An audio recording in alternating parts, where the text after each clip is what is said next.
বেগুনকোদর ভারতের সবচেয়ে অভিশপ্ত রেল স্টেশন। দিনে দেখতে শান্ত, আর রাতে ওটা একটা ছায়ার ঠিকানা।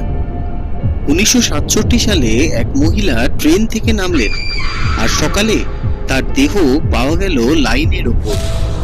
চোখ খোলা ছিল, মুখে জমেছিল ভয়, যেমন মৃত্যু কারুর সামনে দাঁড়িয়ে থাকে। কিন্তু সেই রাতেই লোক দেখলো ওই মহিলা আবার প্ল্যাটফর্মে ফিরে এসেছে। পায়ের নিচে ছায়া নেই, সে হাঁটছিল না, ভেসে আসছিল। তুমি দেখলে? স্টেশন মাস্টার পালিয়ে গেলেন, রেল কর্মীরা আত্মহত্যা করলেন।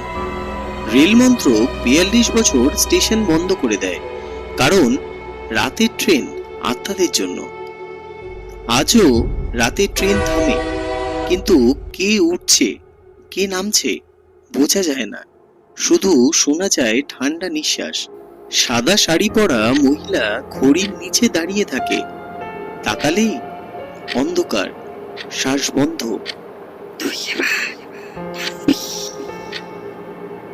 বেগুনকোদর স্টেশন নয়, এটা আত্মাদের শেষ টার্মিনাল। এই স্টেশনে নামলে টিকিট লাগে না, কারণ ফেরার রাস্তা থাকে না। ভয় পেতে পছন্দ করেন? তাহলে সাবস্ক্রাইব করুন। গল্প হলো সত্যি ঘটনা, যেখানে গল্প নয়, গলার শ্বাস বন্ধ হয়ে আসে।